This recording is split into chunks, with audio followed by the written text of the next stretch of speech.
Hello बच्चों। आज हम लोग क्लास 11th का कुछ बेसिक फार्मूला देखेंगे, क्योंकि कुछ लड़कन का कुछ बच्चा का ये कमेंट आ रहा था कि सर 11th नहीं पढ़ाइएगा। तो 11th ही पढ़ाएंगे बाबू, लेकिन अभी जस्ट स्टार्ट किए हैं, मात्र अभी 2 दिन ही हुआ है, 3 दिन ही हुआ है, वीडियो डाल रहे हैं। तो 11th का भी मैथमेटिक्स चलेगा, 12th का भी मैथ चलेगा, साइंस चलेगा, फिजिक्स चलेगा, केमिस्ट्री चलेगा, क्लास 10th का भी, क्लास 9th का भी फिजिक्स, केमिस्ट्री, बायोलॉजी, मैथ्स, नन हिंदी, हिंदी, उर्दू, सबका क्लास चलेगा। ठीक है बाबू। तो आज हम लोग कुछ बेसिक फार्मूला जो क्वाड्रेंट पे चेंज होता है, कौन प्लस होता है किस क्वाड्रेंट में, कौन माइनस होता है, इसके बारे में एक बेसिक फार्मूला 11th का आप लोग को हम बता रहे हैं। इसलिए थोड़ा सा देखिएगा, बहुत शॉर्ट वीडियो होने वाला है, ज्यादा लोग इसको नहीं बनाएंगे। उसके बाद जो हम लोग चल रहे थे वो चलेंगे। ठीक है, उस बच्चों के लिए जिसको कंफ्यूजन है कि सर सिर्फ लगता है कि 10th ही पढ़ाएंगे, तो ऐसा नहीं है। ऑल क्लास 9 से लेकर के 12 तक के चलेगा और ऑल सब्जेक्ट की पढ़ाई होगी। ठीक है, अभी स्टार्ट किए हैं, तो सिर्फ और सिर्फ मैथ और साइंस चलने वाला है। ठीक है बाबू। न्यू सेशन जब स्टार्ट होगा जनवरी से, उसमें ऑल सब्जेक्ट आपको दिया जाएगा। ठीक है, तो कुछ 11th का हम फार्मूला, बेसिक फार्मूला बता रहे हैं त्रिकोणमिति का। देखिएगा ध्यान से।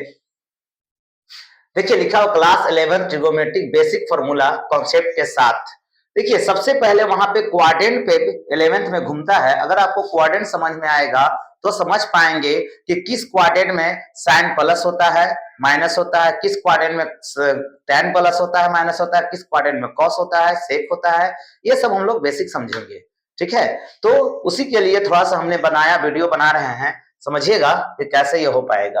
तो सबसे पहले बाबू, इसको हम लोग क्वाड्रेंट कहते हैं, एक्स ओ एक्स डैश को हम लोग एक्स अक्ष कहते हैं, वाई ओ वाई डैश को हम लोग क्या कहते हैं, वाई अक्ष कहते हैं। ठीक है, इसको हम लोग कहते हैं बाबू क्या, फर्स्ट क्वाड्रेंट। इसको हम लोग क्या कहते हैं, सेकंड क्वाड्रेंट। इसको हम लोग क्या कहते हैं बाबू, थर्ड क्वाड्रेंट। इसको हम लोग कहते हैं क्या, फोर्थ क्वाड्रेंट। क्या कहते हैं बाबू, फोर्थ क्वाड्रेंट। ये समझिएगा कि फर्स्ट क्वाड्रेंट जो होता है, इसका लिमिट कहां से कहां तक होता है। फर्स्ट क्वाड्रेंट में किस त्रिकोणमितीय निष्पत्तियां कहेंगे कि वो फर्स्ट क्वाड्रेंट में है।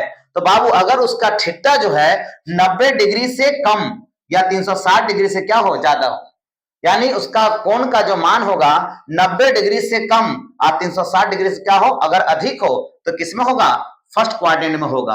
अब कहा, कैसे कहना बाबू, अगर यहां से यहां, अगर इस लाइन से इस लाइन के बीच होता है 90 डिग्री होता है, फिर यहां से अगर यहां करेंगे तो 180 होता है, फिर अगर यहां से अगर यहां लाएंगे पूरा तो 270 होता है। अब पूरा जब एक चक्कर लगा लेते हैं तो क्या होता है, 360 होता है। क्या होता है बाबू, 360 होता है, समझेंगे।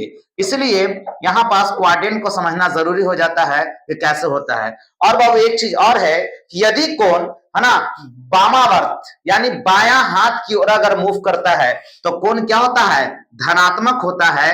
अब अगर दक्षिणावर्त होता है तो कोण क्या होता है, नेगेटिव होता है ना। बायां वर्त के यानी बायां हाथ की ओर मूव करता है तो धनात्मक, और दायां हाथ की ओर मूव करता है तो क्या होता है, ऋणात्मक होता है, जिसको हम लोग वामावर्त कहते हैं और दक्षिणावर्त कहते हैं। ठीक है, तो फर्स्ट क्वाड्रेंट में जो थीटा का मान होता है, कहा 90 डिग्री माइनस थीटा या 360 डिग्री क्या होता है, प्लस थीटा। सेकेंड क्वाड्रेंट में जो होता है 90 डिग्री प्लस थीटा या 180 डिग्री माइनस थीटा। 90 डिग्री यानी मान लीजिए कि यहां से यहां तक के 90 होता है, तो 90 में अगर 1 डिग्री भी अगर हम जोड़ देंगे तो क्या होगा, 91। तो किसमें चला जाएगा, 90 से ज्यादा, यानी सेकंड क्वाड्रेंट में वो चला जाएगा। और इस लाइन से इस लाइन के बीच चलेंगे तो 180 होता है, तो 180 से अगर 1 डिग्री भी कम हो गया तो भी कहां आ जाएगा, सेकंड क्वाड्रेंट में। उसी प्रकार से थर्ड क्वाड्रेंट में क्या होगा, यहाँ 180 यहां तक इस लाइन तक आ रहा है, इसमें अगर एक जोड़ देंगे तो कहां चल जाएगा, थर्ड क्वाड्रेंट में चला जाएगा। तो 180 डिग्री प्लस थीटा या 270 डिग्री में क्या होता है, माइनस थीटा, वो थर्ड क्वाड्रेंट में होता है। और 270 डिग्री प्लस थीटा या 360 डिग्री माइनस थीटा जो होता है वो क्या होता है बाबू, फोर्थ क्वाड्रेंट में होता है। किसमें होता है, फोर्थ क्वाड्रेंट में। अब आगे हम लोग समझेंगे कि फर्स्ट क्वाड्रेंट में ऑल त्रिकोणमितीय जो निष्पत्तियां होती है सब के सब क्या होता है, धनात्मक होता है। फर्स्ट क्वाड्रेंट में ऑल त्रिकोणमितीय निष्पत्तियां क्या होती है, धनात्मक। देखिए यहां लिखा हुआ है ऑल जो होते हैं क्या होते हैं, पॉजिटिव। ऑल कहने का मतलब कौन कौन हो गया बाबू, है ना, साइन होगा, कॉस होगा, टेन होगा, कॉट होगा, सेक होगा और कोसेक होगा, इस सब के सब क्या होते हैं, पॉजिटिव होते हैं। लेकिन अगर हम सेकेंड क्वाड्रेंट की बात करेंगे तो सेकेंड क्वाड्रेंट में कौन कौन धनात्मक होता है, साइन और कोसेक जो होते हैं ये क्या होते हैं, पॉजिटिव होते हैं। बाकी इसके अलावा जितने त्रिकोणमितीय निष्पत्तियां हैं वो सब क्या होता है बाबू, ऋणात्मक होता है ना। तो इसके अलावा कौन कौन बच गया, कॉस, उसके बाद बचा टैन, कॉट और सेक जो होता है वो क्या होता है, ऋणात्मक होता है।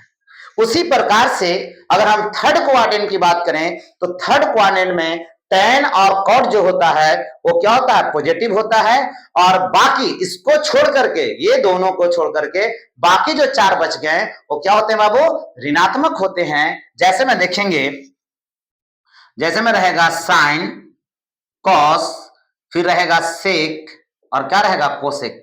क्या रहेगा बाबू, कोसेक। ये क्या होगा, ऋणात्मक होगा।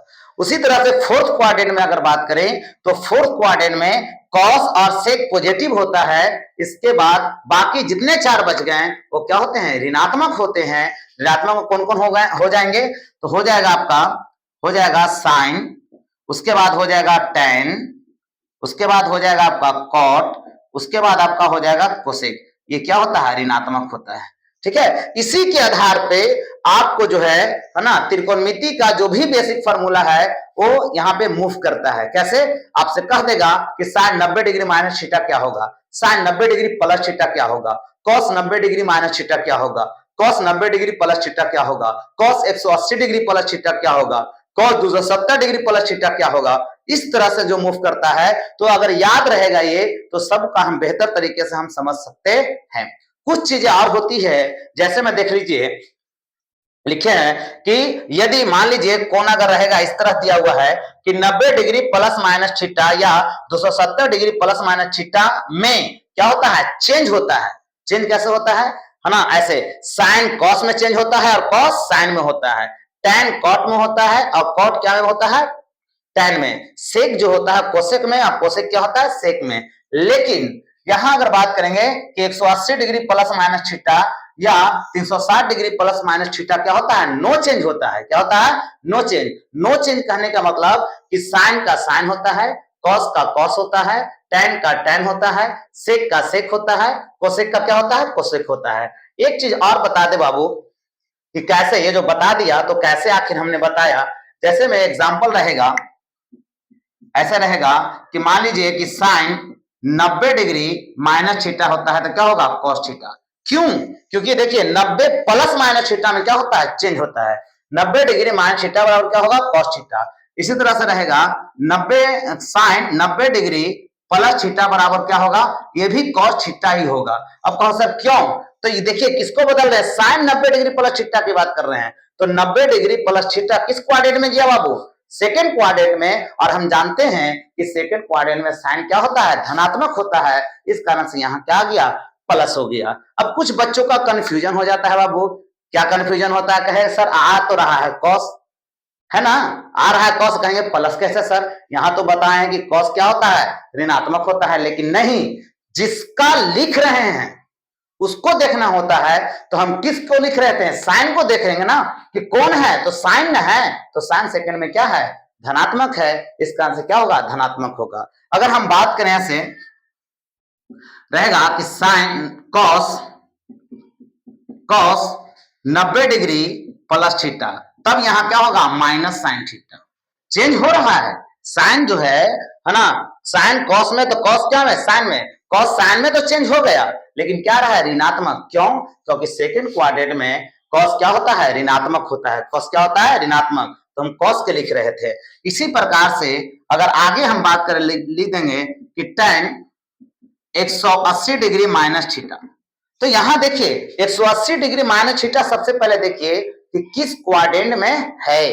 तो हम देख रहे हैं कि सेकंड क्वाड्रेंट में है। और बाबू क्या है, टैन है और 180 है, तो बाबू 180 में क्या होता है, नो चेंज, यानी नहीं बदलता है, टैन का टैन ही होता है। लेकिन ये देखना है कि टैन ऋणात्मक होता है, इसलिए यहां हो जाएगा माइनस टेन थीटा। क्या होगा, माइनस टेन थीटा। तो बाबू ज्यादा लंबा वीडियो हम करेंगे नहीं इसको। देखिए इस तरह से 11th का बेसिक चलेगा। ठीक है, पूरा ऑल त्रिकोणमिति एनसीईआरटी का टोटल क्वेश्चन जो होगा प्रश्नमालिका एकदम सॉल्यूशन के साथ, हल के साथ आपको आसान भाषा में समझा करके दिया जाएगा।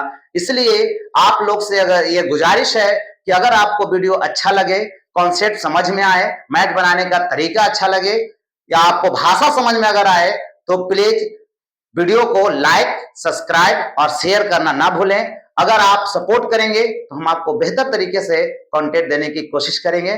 ठीक है बच्चों, आज भर ये इतना ही। उसके बाद नेक्स्ट वीडियो में हम लोग मिलते हैं। इसके लिए शुक्रिया।